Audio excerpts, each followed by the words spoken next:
Okay, so let's share screen. Play.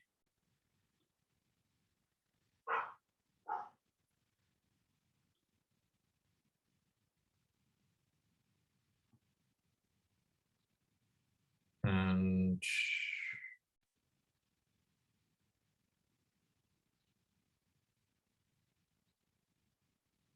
very good. Okay, so today I want to essentially talk about perturbation theory in operator analysis. And the operator I'm going to be talking about is a very specific one.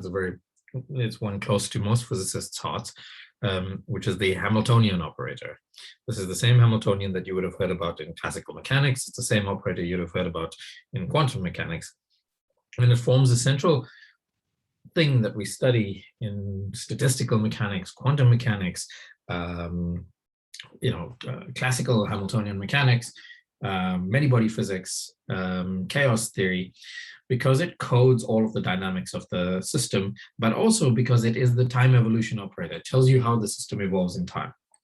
And so if you want to understand how systems evolve in time, then you study the Hamiltonian operator. So now what we want to do is try and understand essentially how to take a system with a particular Hamiltonian and do something to the system, perturb the system, give it a little bit of a kick and see what happens to that kick as it evolves in the original system. And in doing so, we will learn about something called the Born approximation, or rather we'll learn the mathematics underpinning the Born approximation.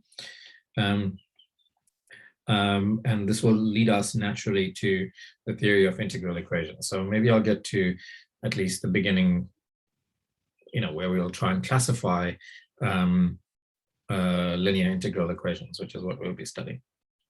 Okay, so if there aren't any questions, let me start then by setting up the system. So suppose I have two operators.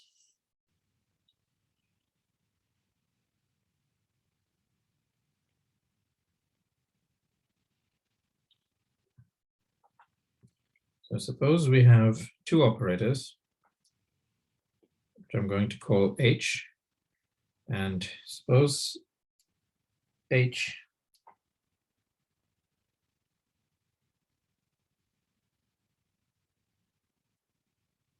is the Hamiltonian operator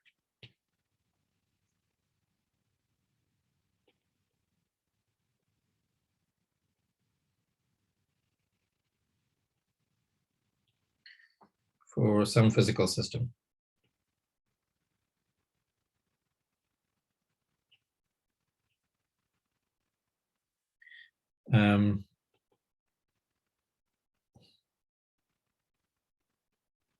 Then I want to consider another operator, which I'm going to call H bar.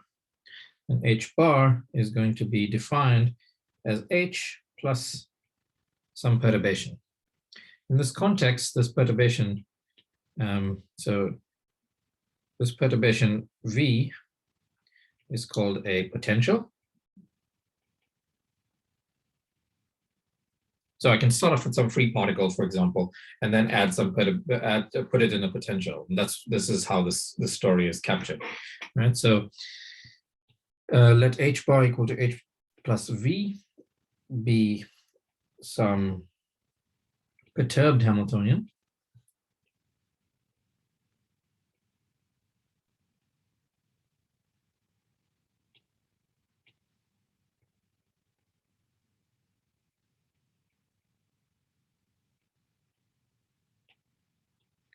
Okay. So that's our essential system that we're going to be considering here. Right. So let's go ahead and calculate the resolvent operators associated to these two operators. Now, I'm going to change my notation from what I was using previously just a little bit, as follows. The resolvents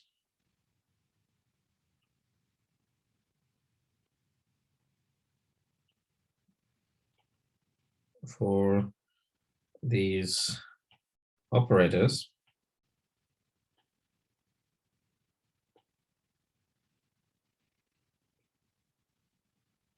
are, I'm going to call them G. I know I call them R lambda of the operator, but I'm going to call them G of Z because we know already, and we argued strongly for the fact that the resolvent is really tied to the Green's function for the theory, right? And so we're really interested in the evolution of the system, and we're interested in the Green's function. So we might as well just, cut all the waffle and just call it G.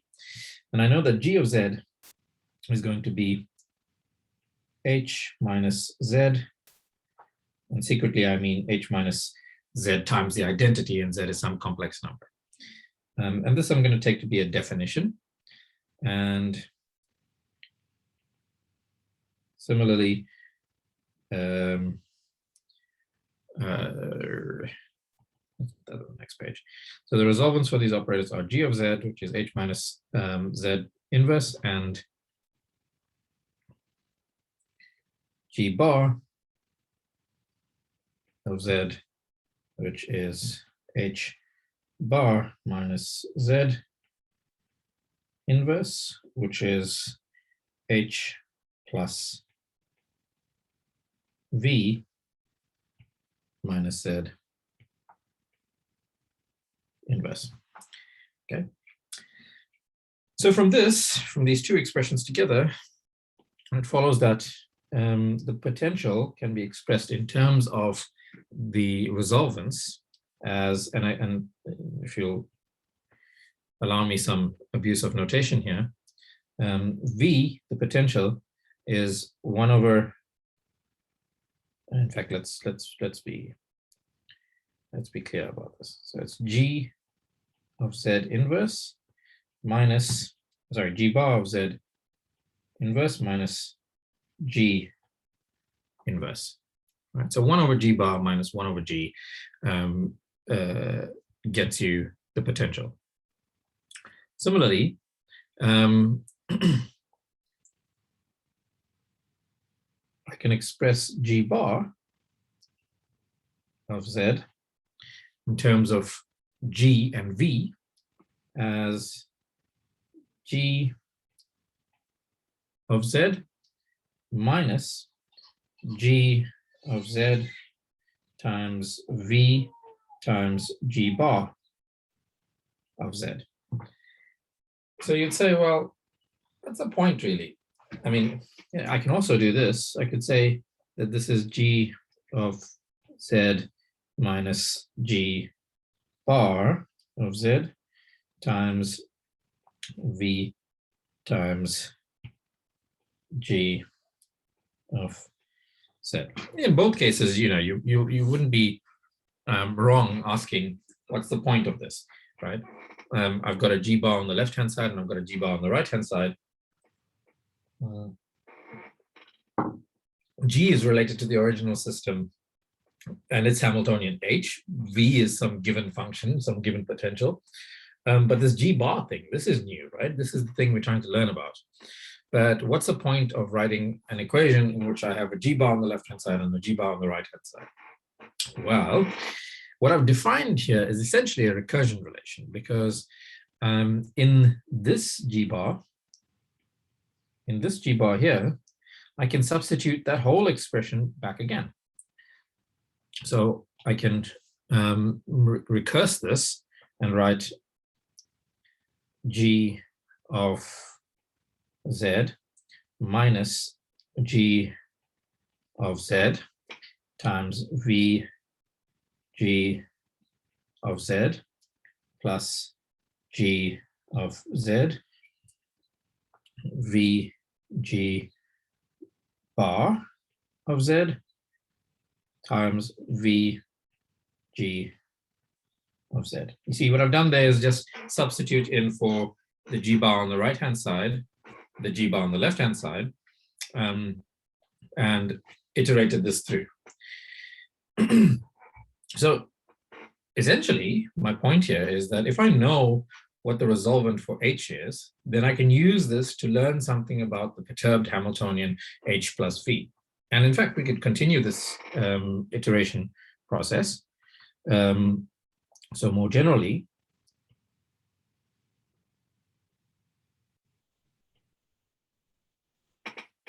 I can write that G bar of Z is the sum from n equals naught through to some level of iteration I'm comfortable with, minus G of Z, V to the n times G of Z,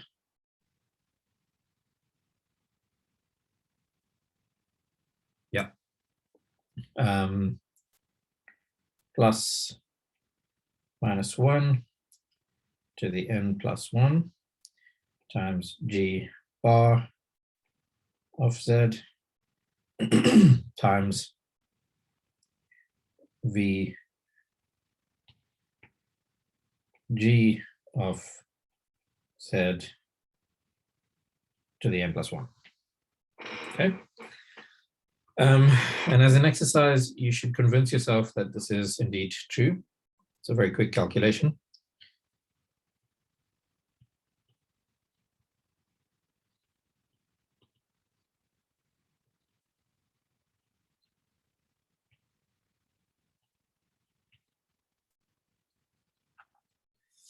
Okay.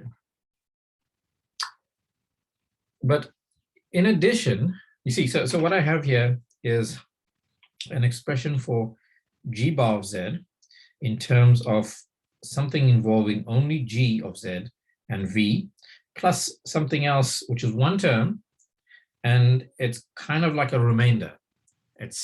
I'm approximating G bar by something involving G and V, plus this remainder term. Okay. So in addition, if this remainder term goes to 0 as n goes to infinity,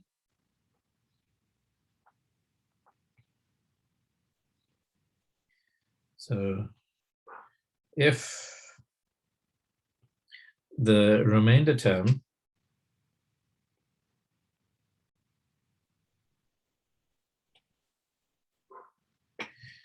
goes to 0 as n goes to infinity, then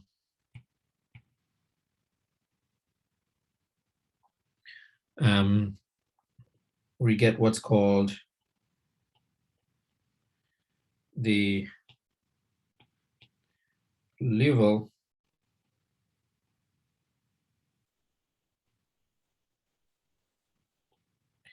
Neumann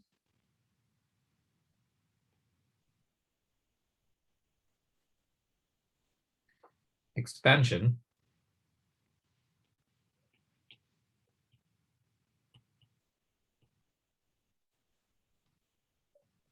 for G bar of Z as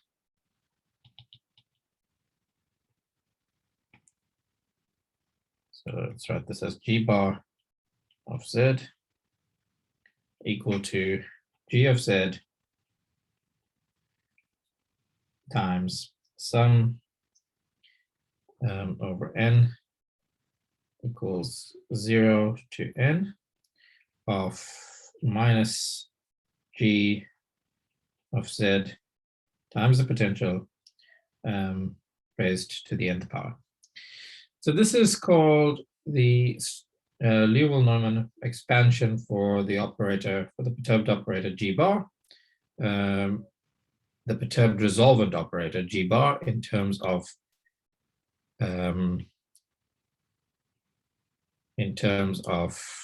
the resolvent for H and the potential and the perturbing potential. Okay. Whenever anybody writes down a series like this, it's worth asking, when does the series converge? Does everybody have that? Is everybody with me? Can I go to the next page?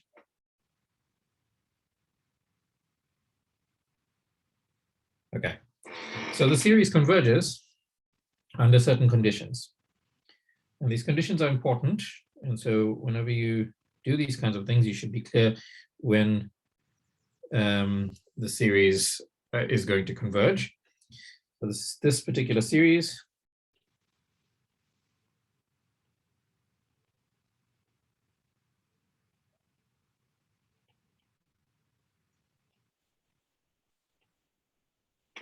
converges for under the following conditions. The first one is that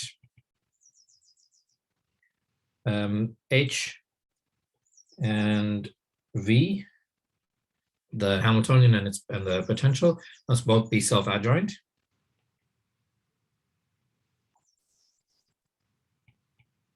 Let's change this to if.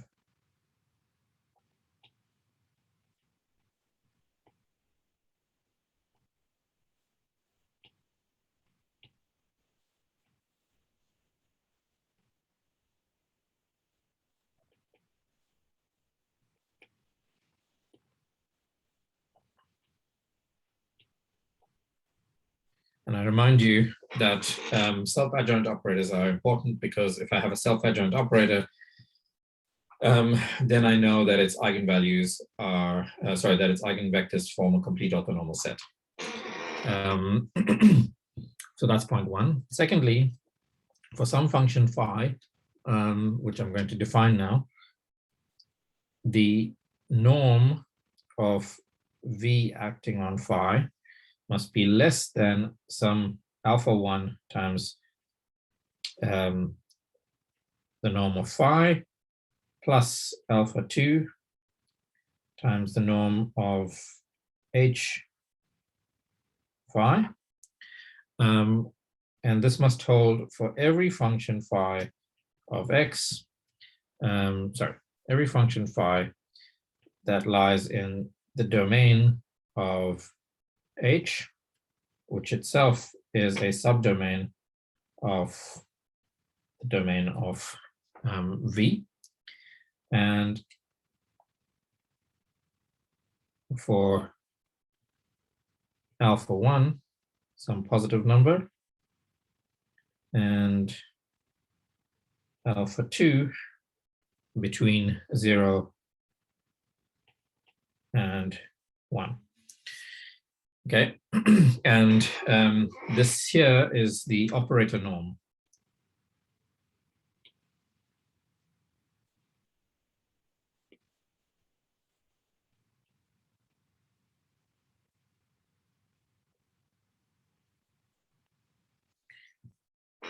Okay,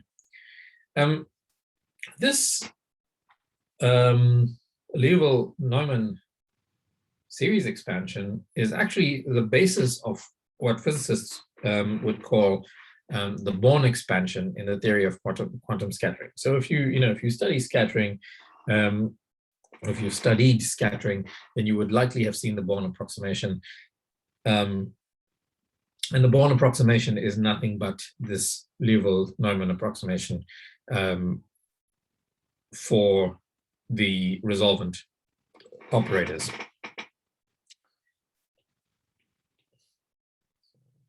That this forms the basis of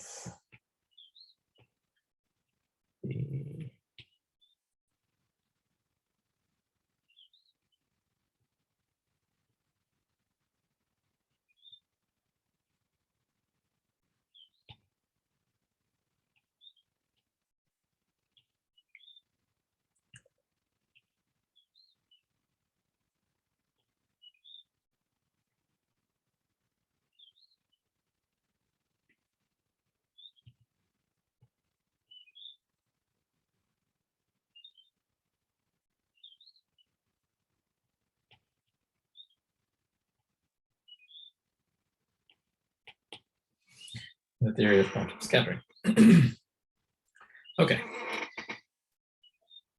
So now I want to return to a concrete problem and rephrase this these operator statements in a way that's going to lead us to what we're going on to next.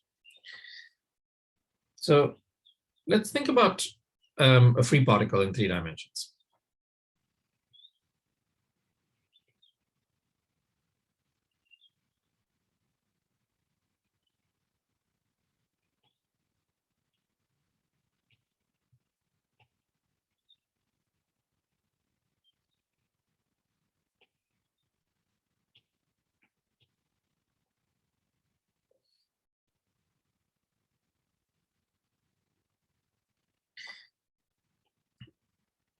So in this case, the Hamiltonian for the system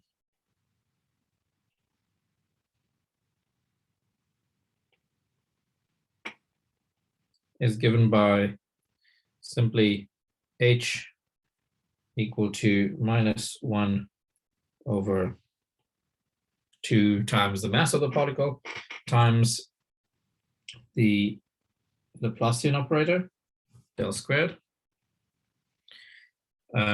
with x being a vector in R3 as such. And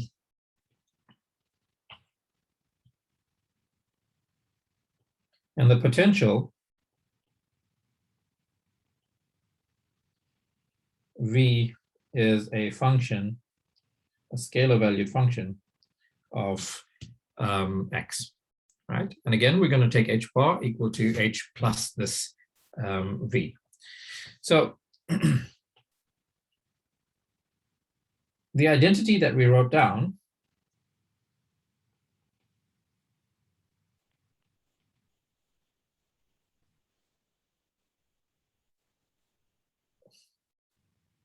for the resolvent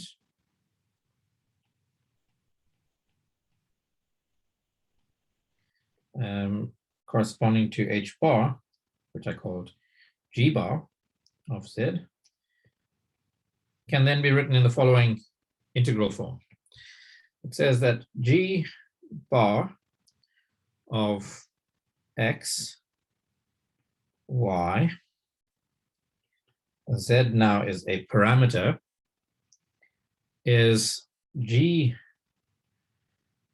of x, y, and this parameter z, minus the integral taken over real 3 space, d3x prime. This is an integration variable, so g is a function of x prime and z.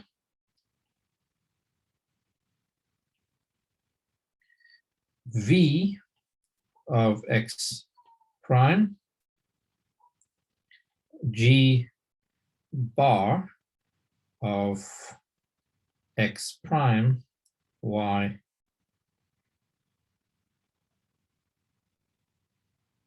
z. Okay, so it's the same operator relation we wrote down, except we're now expressing this in the same way that we did previously when I connected the resolvent and the Green's function. I'm expressing it in a particular basis, right? So these are the matrix elements of the resolvent operator in that basis, in the xy basis. Similarly, I can exchange the order of g and g bar and write a similar relation for g bar. And then I again have this g bar sitting on the right hand side of this relation, whereas I have a g bar on the left hand side as well. And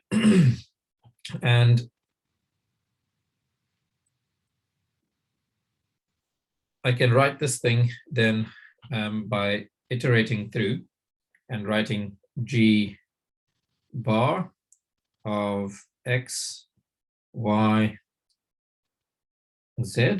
Again, I use a semicolon to distinguish between the parameters of the theory and the actual bases that I'm expanding in. G of x, y, z minus integral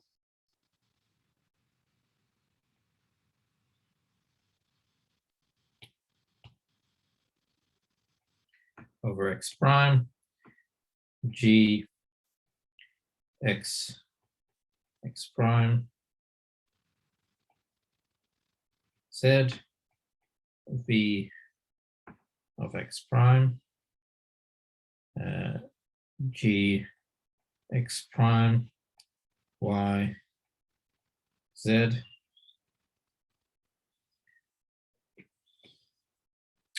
plus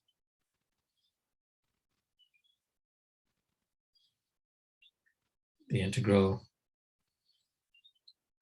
over R3 dx prime dy prime g of x prime z v of x prime g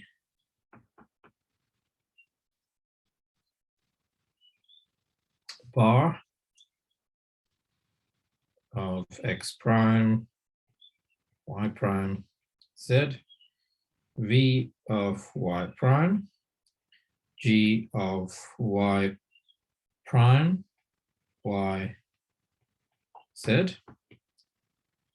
Some arrows over here.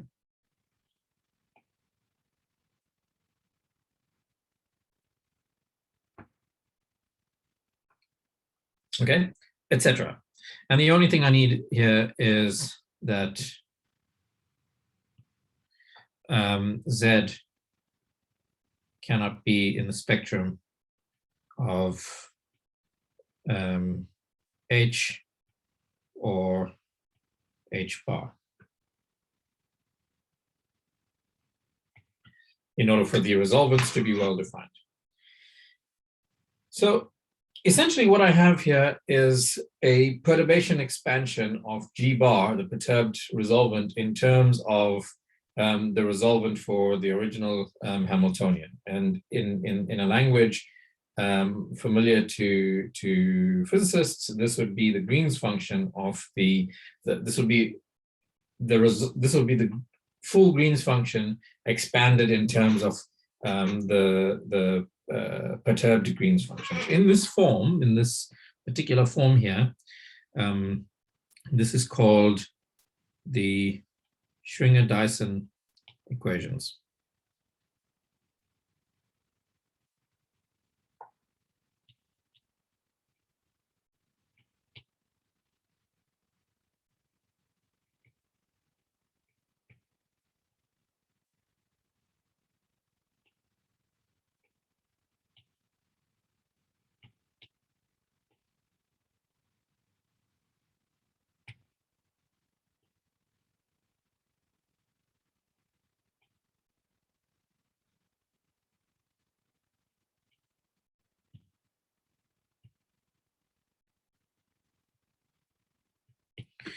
Because it shows up in the theory of quantum electrodynamics, where it was first formulated by Julian Schwinger and Freeman Dyson. Any questions?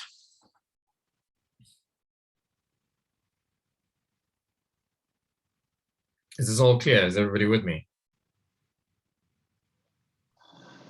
So I wanted to ask, so when you're explaining this, you were talking about perturbations. Usually when we talk about perturbations, there's some eta and stuff like that. So this version that we have, it's not explicit to me that it's a perturbation of some function. Yeah, I don't know if we can explain that a bit further. Okay, so it's not a perturbation of a function, it's a perturbation of a, okay, all right.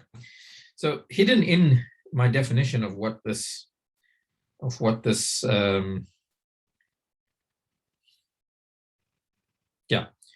hidden in my definition of what this h bar is, right, is a small parameter that sits in V. So sometimes I can say, you know, if I take my h to be, so suppose I take h to be, suppose I take h to be the free particle, Okay. And then to define H bar, I'm going to add some potential. Let's say, I don't know, let's make it a harmonic oscillator. So we have something like that. Okay. Kenisa, you with me? Yeah. To make perturbations, I need to add a small parameter to this thing. So usually this is the coupling, which tells me how the oscillator is coupled, the self-coupling of the oscillator, or something like the mass of the oscillator, or something like that. But essentially, what it is I've taken this particle, I put it in a potential, and I need a small parameter in order to make a perturbation expansion. It is nothing but a Taylor expansion. It's exactly the same thing, only I've written it in a particular way, right? So there typically is a small parameter encoded in the potential. And when I say we're making an expansion, like what we've written down here, essentially we're doing a Taylor expansion. We're expanding in some small parameter. Are you with me? Yes. So if there's an epsilon, which is a small number, sitting in V, then this term here would be the leading order correction to the free particle at order epsilon. Yes? Okay. This guy has two epsilons in it, right? There's a G bar sitting on the right-hand side. I've expanded that G bar, stuck it back in, and I get another term. That term will have two V's in it. And with two V's comes 2 powers of epsilon. So this thing is a smaller contribution if epsilon is less than 1. Oh. So within V, there's this epsilon. Typically, yeah. So V is a small quantity, and I'm making a Taylor expansion around the free particle, around the original system with Hamiltonian H. Okay. Thanks. Yeah. So the one thing that you would notice here is that these equations are not quite like what we're used to in physics, right? Usually in physics or applied mathematics, we're used to seeing a particular variable that we want to solve for, in this case, G bar, appear in a differential equation. So we'll see G bar and its derivatives, right? If I see G bar and its derivatives, then I know what to do. I can solve the differential equation. I can look up what type of differential equation it is and solve it, all right? So here, G bar is the thing we are trying to solve for, okay? The Green's function for the perturbed system. But it occurs on the left-hand side as well as on the right-hand side. But in the right-hand side, it's occurring under an integral sign. That's different, because if we then say, well, okay, how do we solve for this G bar? Well, I have to differentiate the left-hand side and right-hand side. But if I have to differentiate the left-hand side and the right-hand side, I've gone from one formulation to a differential equation formulation of the problem. And in order to solve the differential equation, I still have to integrate. So I'm kind of going around in circles here. These types of equations are what we call in physics, or in mathematics, in mathematical physics really, integral equations. So this is an example.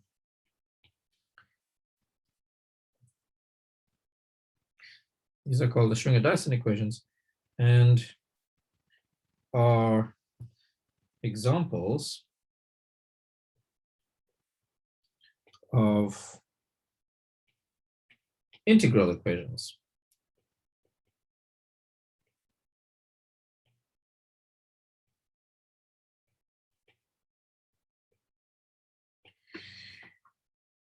Which I'm willing to bet most of you have not seen before. So I want to take some time then in the next couple of lectures, which will roughly bring us to a close in this course, to unpack a little bit of the theory underpinning integral equations. Now, the first time you saw differential equations, or let's go a little further back. The first time you saw the derivative, it was, a school. You could get velocities from displacements, you could get accelerations from velocities, and all you had to do was just differentiate functions. So you came up with a set of rules. It was a small set of rules, and given any function, you could give it to a high school student, and they'd be able to take the derivative of this function for you without too much effort, right? Because the rules are clear, and you just follow those rules, and Bob's your uncle. Then you learned about integrals, and suddenly, it's not so clear anymore. If I give you a function, you're not guaranteed that it's going to have a closed form integral. And we're talking about indefinite integrals here. And even if it does have a closed form integral, it's not guaranteed that you're going to be able to get it in any simple way. And so integrals are significantly harder to compute than derivatives. I can easily program the rules for differentiation into a computer, into a calculator, and it can compute the derivatives for me, right? But integrals, you kind of have to know not only a small set of rules, but also a whole bunch of ad hoc techniques, a whole bunch of pattern recognition techniques to solve them. So this is why we need to spend a little bit of time and try and understand a little bit about integral equations. And in very much the same way that differential equations are a huge subject with textbooks written about them. You could do an entire course, a whole year's worth of lectures on differential equations. The theory of integral equations is just as big, if not bigger. So in order to have a focused discussion about this, I want to pick one small subset of integral equations, linear integral equations to be precise, and study those. And of course, if you want to introduce nonlinearities into the problem, you have a whole universe worth of things to talk about there. So we're going to be focusing on the theory of linear integral equations.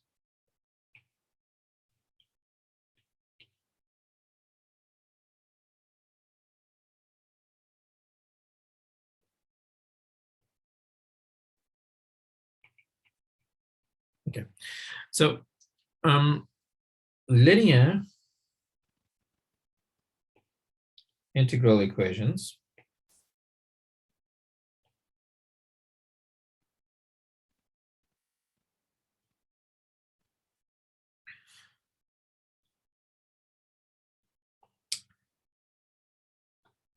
can be classified into one of three main categories.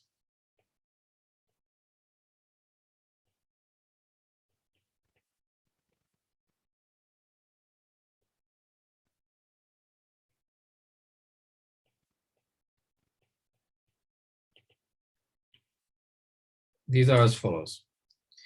The first of these is if the integral has two limits. So we're talking about definite integrals here, in which case the equation is called, is said to be of the Fredholm type. If, on the other hand, it has only one fixed limit, then it's called of the Volterra type.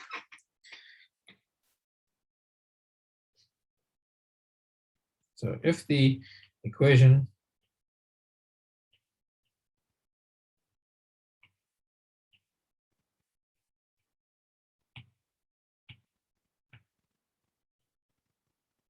has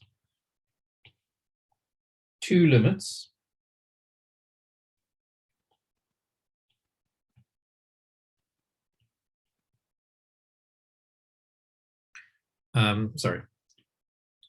if the integral has two limits,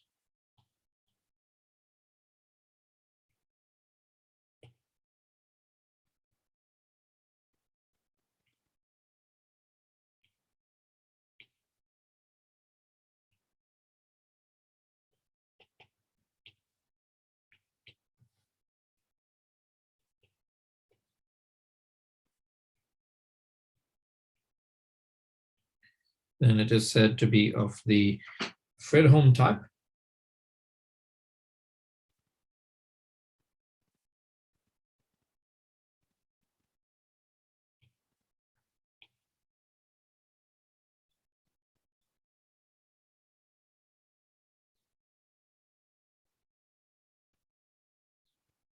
Or if it has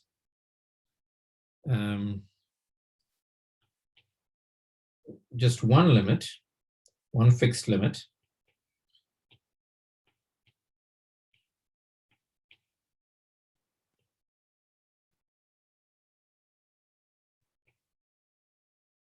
then it is of the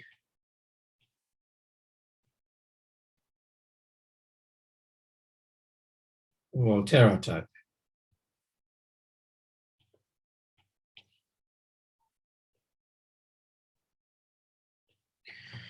So if you know anything about the history of mathematics, then you may recognize these names, Fredholm and Volterra, as rather old mathematicians. In fact, the theory of integral equations go back, very, very far back, nearly as far back as the theory of differential equations. So this is not new material. It's just material that is typically not taught in undergraduate curricula, sometimes not even in postgraduate curricula, but it's showing up more and more often these days.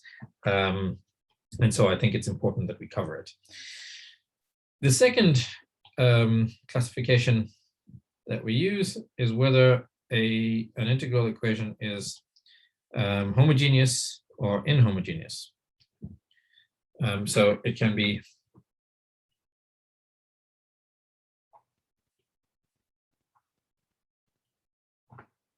homogeneous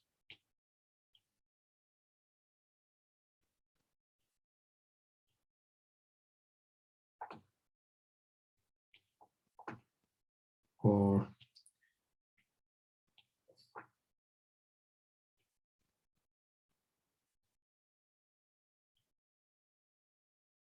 inhomogeneous. And finally,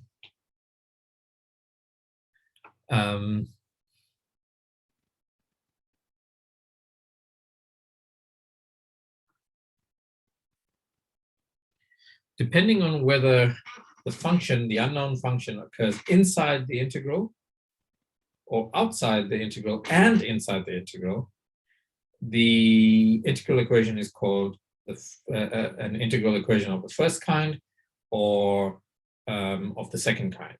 So, for example, I could give you a homogeneous integral, a homogeneous Fredholm integral of the homogeneous Fredholm integral equation of the first kind, and that captures all of this information. Right? So, if the unknown function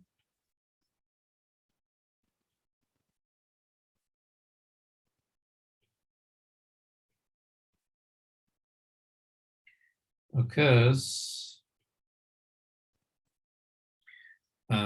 only inside the integral,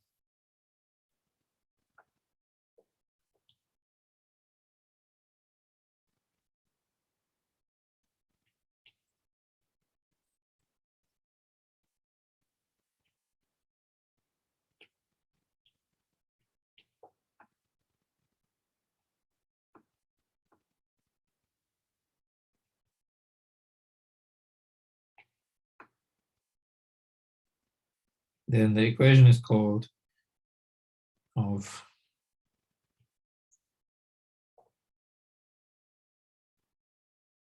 the first kind.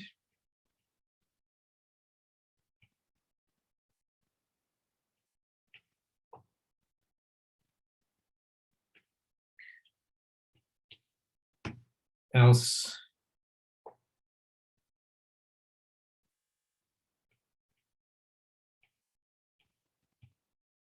it's said to be of the second kind.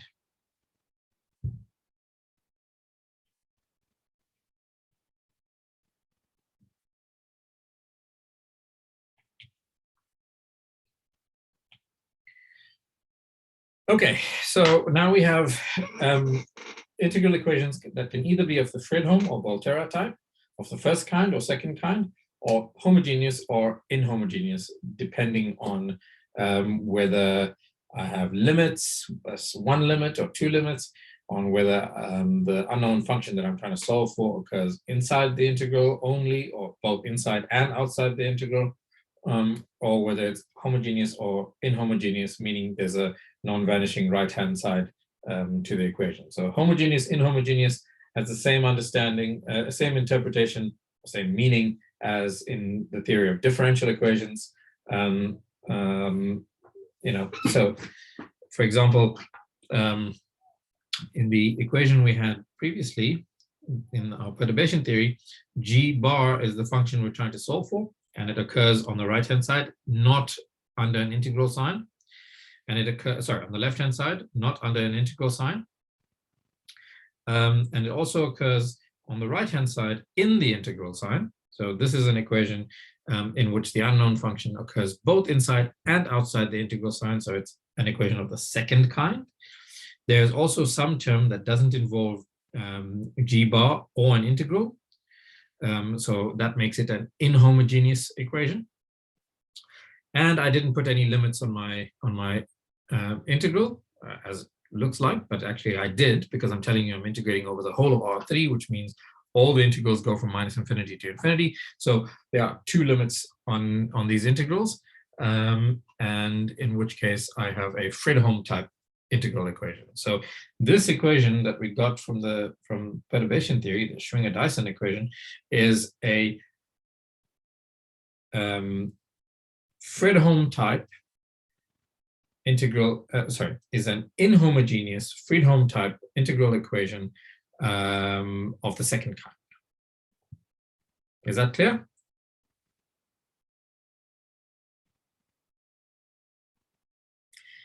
Right. The only thing is, I haven't told you at all how you go about solving such an equation. So we've just classified them. So now we know some words to describe these equations, but we still haven't come up with solutions.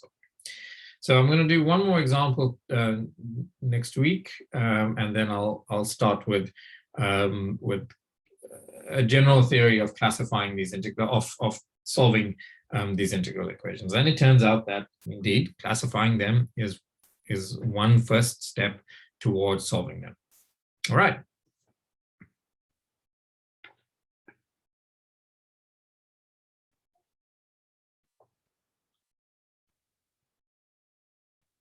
Okay. Have a good weekend, and I will see you guys next week again. I'm sorry, Jeff, before we go, can I ask you something quickly?